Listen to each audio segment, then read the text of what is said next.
Hello and welcome to my virtual vlog. I am your host, Neko AV, or you can simply refer to me as Austin. And this is going to be a video where I ramble about music.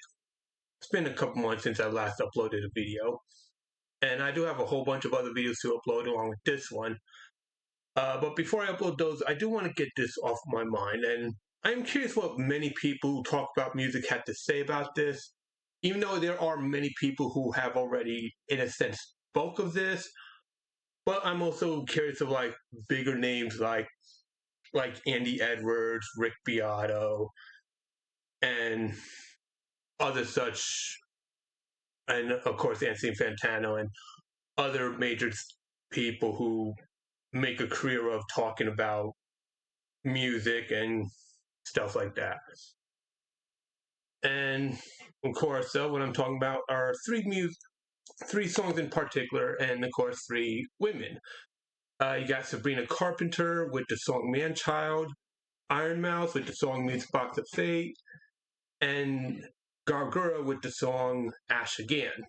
Now, something I'm going to point out to keep people up to speed, and not going to go too much into detail, but yeah, I can't really say much about Sabrina Carpenter. I don't know a thing, kind of outside of my wheelhouse, seeing how obviously the digital and stuff like that is more within my wheelhouse. So, of course, obviously, I'm going to lean more towards Iron Mouse and Gargura, who does the whole digital thing and virtual VTubers, they're called. And basically, I'm almost out of loop when it comes to Man-Child. What I got from it is that it's a song about getting into relationships with immature men and the annoyances, but also sounds like she has fun with it, even though it shouldn't be fun. The music video is off the cuff, crazy, with some ridiculous situations that plays out as it's shown in the music video. So, I mean, it's a fun music video. It's very lighthearted, very chill in a sense, very playful. So, yeah, I could see how there's a lot of people who do enjoy Man-Child, as opposed to the other two, which are more dramatic, more serious in tone. For Iron Mouse, it's Music Box of Fate, okay? And like so many other people have already spoke of the song that both the lyricist and the composer who worked with Iron Mouse actually compiled an hour-long video of with reactions to the various people within the music business and whatnot. But yeah, the song itself, from what I'm getting at, is about defying fate for what you love. Though I could be reading too much into it because of Iron Mouse, her story, the woman who refers to herself as Iron Mouse. Obviously, she plays a character online, kind of like what I do with my whole Beastman thing, although still a work in progress with what I'm doing. But yeah, the interesting thing with Iron Mouse is that she trained to be an opera singer. Unfortunately, due to sickness and whatnot, that stopped her. It altered her voice and stuff like that. She figured she couldn't sing again, but she went into doing the whole thing of like online content and streaming, so she could at least communicate with people and stuff like that. And then eventually she found a way that she could actually get into having a singing career through streaming, and so that's what she did, and she ended up putting her opera singing and other such things she learned when training to be an opera singer to use. Music Box of Fate is the only song she has sung. She's sung other songs, some of which are more pop-like, such as Time to Feast and Anarchy. But yeah, Music Box of Fate is like it's operatic. It's got an element of a tango to it and stuff like that. And yeah, I do think that like with how she basically defying these negative situations thrust upon her. And even the most recent thing, because she was in an agency, which is the shoujo, but she ended up leaving. Not going to get into it because, well, long story short, the CEO kind of did a Lou Pearlman sort of thing. Um, so yeah, that happened.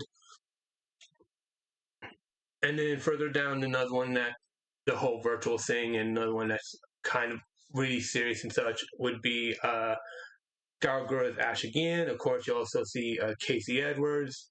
And no, I'm not going to make connection of Andy Edwards, Casey Edwards, because I know I hate it when that happens to me in real life. You'd be surprised how often that does. So anyone who looks at my real name, no, I am not related to a stage magician. Now, enough of that. Now, an interesting thing when it comes to Galgura and Ash Again that I find fascinating is that basically from what I understand, the woman behind performing as Galgura, she basically got to work with Casey Edwards and basically opened up about what she's gone through and stuff like that. Because this is basically Ash Again is basically Gargura's last song under the name of Galgura. Okay, because she's basically quitting the company she was in to be more indie, a company that's far better than what we've seen with the with what Iron Mouse went through, unfortunately, or fortunately, as is the case. But yeah, and what culminated is a song and music video that is both a huge thank you to the people who supported her, but also, in a sense, some could call it a middle finger to those who criticize her because while she was in the company, there were people outside the company who did have their criticisms and other such harsh negative things. I'm not going to get into that because, yeah, some things just get really nasty and disgusting. Things I'm not comfortable repeating myself. But yeah, so just as how it's a screw you to the criticism, it's also a thank you to her fans, the company that helped her, and the people who supported her within the company. So yeah, it's another one of those really serious kind of songs, and all these three songs have something to them that's very popular with their respective communities, much beloved. And there's also people who are within the music industry who have not worked with these people, when they go to talk about their music, talk about how great it is. And it does give a question to me, though, because I know at some point towards the end of the year, people are going to compile a list of like the greatest songs of the year. And I often notice this with every year. There's always going to be those few songs that a lot of people love, a lot of people respect, a lot of people enjoy. But when people start talking about the best of, they ignore it, which is kind of funny because there are, like I said, there's a lot of communities out there that love these songs. You know, if you want something that's lighthearted and fun, like I said, you got Man Child. You know, it's goofy, it's fun, it's chill even. You want something that's more serious and personal, you have both Music Box of Fate and Ash Again. And there's something within these songs that people just love. Of course, there's also people who find reasons to hate these songs. You know, like I was saying, with Iron Mouse, with her health condition having an effect on her voice, there's people who even said some horrendous things about that and will completely disregard her song because of that, to which I say, screw you if you're like that. That's how I feel.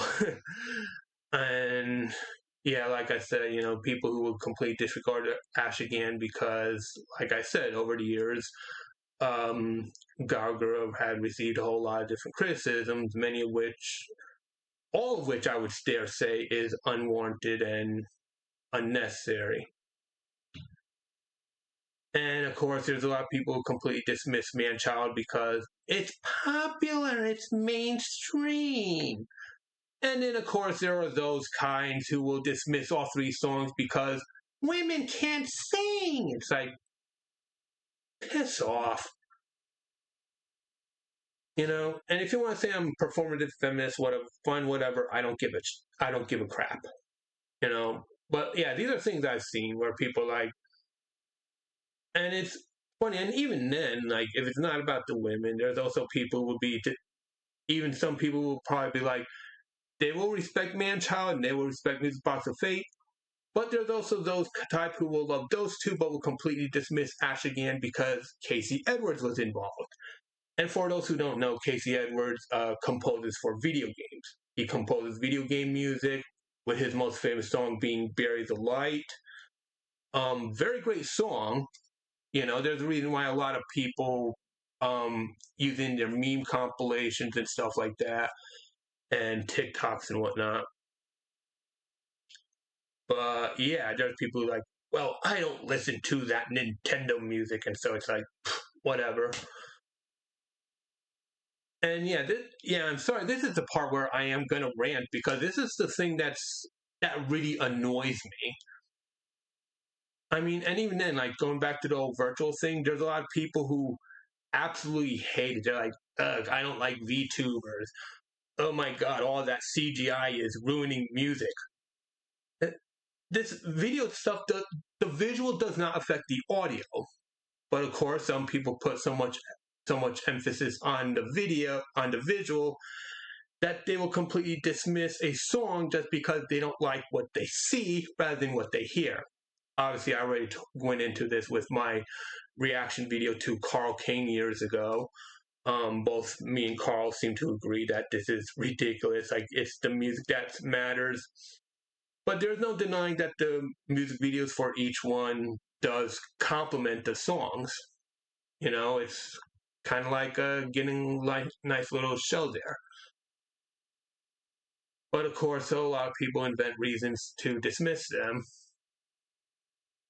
And I'm sure it's going to be just another generic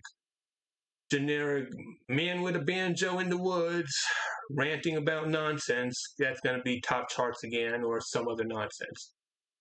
Of course, that's just me being cynical. And I will admit cynicism is another thing that's really ruining music as far as audience goes, which is going to be a video that I'm going to be releasing after I publicize this one. But yeah, like, that's an interesting thing. Like, these three songs, I do believe deserve to be classified as among this year's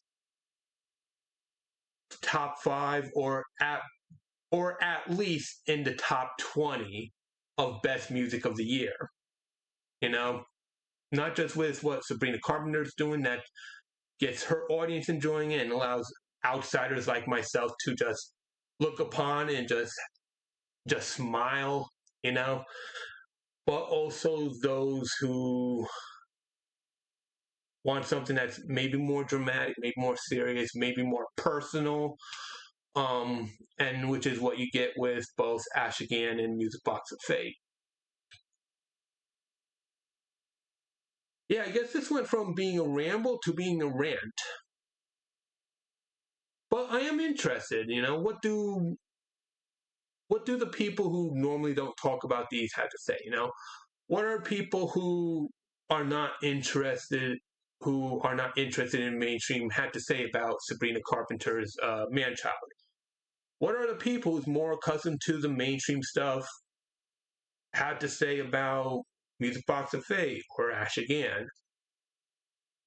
And are there also songs out there that are just like those? I am genuinely curious. But with all that said, I am Neko AV, aka Neko Austin, and I thank you for watching.